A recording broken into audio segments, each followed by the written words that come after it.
प्यारे बच्चों, आज से एक सप्ताह तक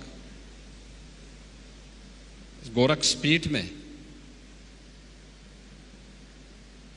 राष्ट्र और समाज से जुड़ी हुई उन ज्वलंत मुद्दों को लेकर के जो स्मृति व्याख्यानमाला प्रारंभ हो रही है,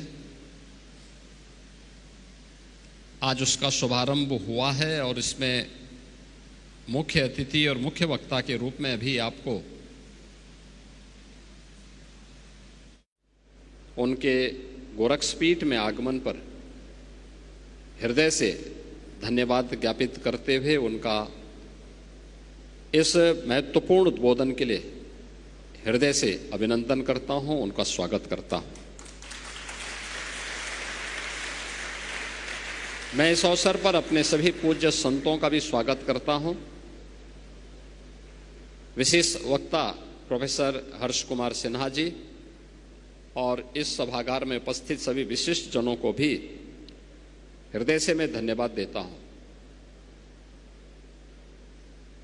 ये स्मृति व्याख्यानमाला गोरक्षपीठ के आचार्य द्वय ब्रह्मलीन महंत दिग्विजयनाथ जी महाराज तथा ब्रह्मलीन महंत अवैद्यनाथ जी महाराज की स्मृति में प्रतिवर्ष आयोजित होते हैं।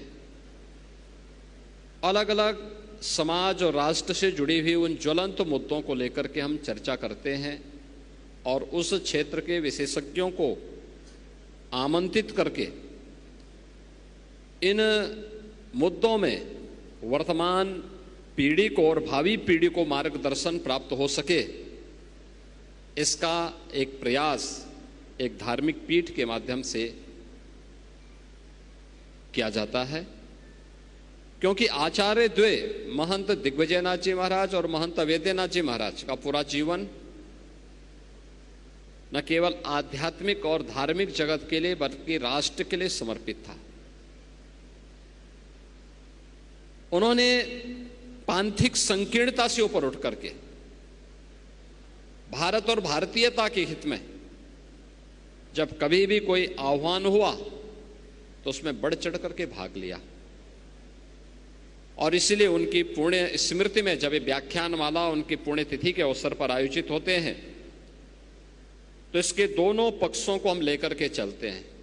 7 दिवसीय कार्यक्रम में पूर्वाह्न में समाज और राष्ट्र से जुड़े हुए मुद्दों पर चर्चा परिचर्चा और अपराह्न में आध्यात्मिक धार्मिक कार्यक्रमों के दृष्टि से कथा ज्ञान यज्ञ के आयोजन के साथ गोरखपुर के श्रद्धालु जुड़ते हैं। आज का जो महत्वपूर्ण मुद्दा था जिसको लेकर के यहाँ पर अभी सीडीएस जनरल अनिल चौहान जी ने अपना महत्वपूर्ण उद्बोधन दिया है कि भारत के समक्ष राष्ट्रीय सुरक्षा की चुनौतियों से संबंधित जो विषयक जो महत्वपूर्ण विषय था, आज पर उनका महत्वपूर्ण उद्बोधन हमें प्राप्त हुआ है। आज का दिन अत्यंत महत्वपूर्ण दिन है। आज भारत के पूर्व राष्ट्रपति सर्वपल्ली डॉक्टर राधाकृष्णन का पावन जन्मदिन भी है। शिक्षक दिवस के रूप में पूरा भारत आज के दिवस को आयोजित करता है। मैं इस अवसर पर भारत के पूर्व राष्ट्रपति सर्वपल्ली डॉक्टर राधाकृष्णन जी की स्मृतियों को भी नमन करता हूं, क्योंकि उनका पूरा जीवन शिक्षा के लिए समर्पित था। वे एक चिंतक थे, एक दार्शनिक थे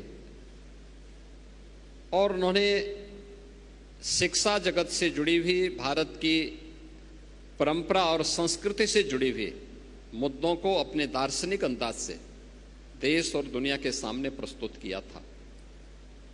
आज का दिन शिक्षकों के सम्मान का भी दिवस है, अपने गुरुजनों के सम्मान का दिवस भी है और हम लोग गोरक्षपीठ से जुड़े हुए आचार्य द्वय की स्मृति में इस व्याख्यानमाला की शुरुआत कर रहे हैं।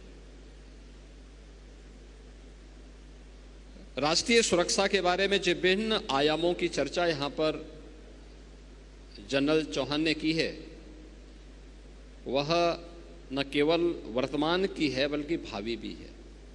और आचार्य चाणक्य ने एक बात कही थी कि कोई भी राष्ट्र बाह्य रूप से असुरक्षित हो और आंतरिक रूप से उसमें अगर उपद्रव हो तो राष्ट्र अराजक कहलाता है। और अराजक राष्ट्र बहुत शीघ्र समाप्त हो जाता है। यानी अराजक राष्ट्र की स्थिति वैसे ही होती है जैसे आज आप पाकिस्तान की स्थिति देखते होंगे। पूरी तरह अंदर से खोखला हो चुका है, अस्त व्यस्त हो चुका है। ये अराजकता किसी भी राष्ट्र को दुर्गति के कगार पर ले जा करके उसके अस्तित्व के सामने प्रश्न चिन्ह खड़ा कर सकता है। भारत इस दिश से प्राचीन काल से ही बहुत सजग रहा है, सतर्क रहा है और उसकी सुरक्षा के लिए उस प्रकार के तौर तरीकों को अपनाने की एक प्रवृत्ति भी रही है। वैदिक कालखंड से ही हर भारतीय को इस बात की शिक्षा दी जाती है कि धरती हमारी माता है, हम सब इसके पुत्र हैं। माता भूमि पुत्रो हम पृथिव्या। धरती हमारी माता है तो मां के साथ कोई भी सुयोग्य पुत्र किसी भी प्रकार की छेड़छाड़ और अराजकता को बर्दाश्त नहीं कर सकता है। कोई भी पुत्र नहीं कर सकता है। अगर भारत की आन मान और शान के साथ कोई दुस्साहस करेगा तो हर भारतवासी उठ करके खड़ा होगा। और यही तो प्रभु श्री राम ने हम सबको कहा था। उनका उपदेश इसी बात को लेकर के, जब उन्होंने जंगलों वन के दिनों में जब वनवास उनको हुआ, वन के अंदर, और उस समय की भारत की सबसे बड़ी चुनौती जो थी, वे जो राक्षस थे, रावण के राक्षस थे, उन राक्षसों के उत्पात के बारे में, उनके उपद्रव के बारे में जब उनके सामने इस बात को रखा था तो उन्होंने एक ही संकल्प लिया था। तब उन्होंने कहा था, भारत की विद्वत शक्ति के सामने उस समय उन्होंने एक ही संकल्प लिया था, निस्सरहीन करो मई वो चुटाए प्रण कीन। यानी एक ही प्रण किया था कि मैं इन राक्षसों को पूरी तरह समाप्त करके इस धरती को राक्षस विहीन करूंगा। ये राक्षस विहीन करने का मतलब उन उपद्रवी तत्वों को जो हमारी राष्ट्र की सुरक्षा में सेंध लगा रहे हैं, इनसे अपने राष्ट्र को मुक्ति दिलाऊंगा।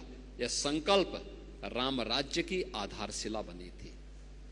याद रखना, राम राज्य एक आदर्श व्यवस्था है, राज की, शासन की आदर्श व्यवस्था, जिसमें किसी भी प्रकार का कोई दुख, कोई रोग, कोई शोक, कोई संताप, जिसके लिए कोई स्थान नहीं।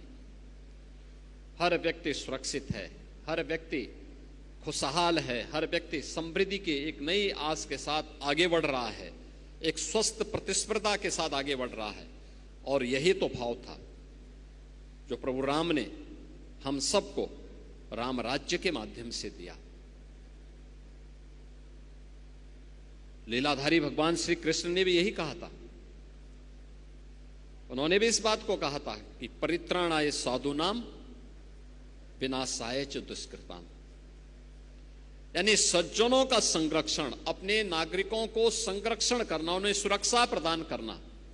लेकिन जो दुष्ट प्रवृत्तियां हैं, जो समाज की सुरक्षा के लिए, राष्ट्र की सुरक्षा के लिए खतरा बने हुए हैं, इनका संहार करके ही कोई राष्ट्र अपने को सुरक्षित महसूस कर सकता है।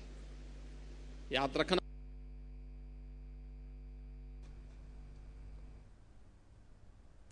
राष्ट्रीय सुरक्षा पर सेमिनार का आयोजन किया गया है, जिसमें मुख्यमंत्री योगी आदित्यनाथ प्रशासन के अधिकारियों से को तमाम निर्देश दे रहे थे। राष्ट्रीय सुरक्षा पर यह सेमिनार का आयोजन किया गया है। गोरखपुर की ये लाइव तस्वीरें हम आपको दिखा रहे थे।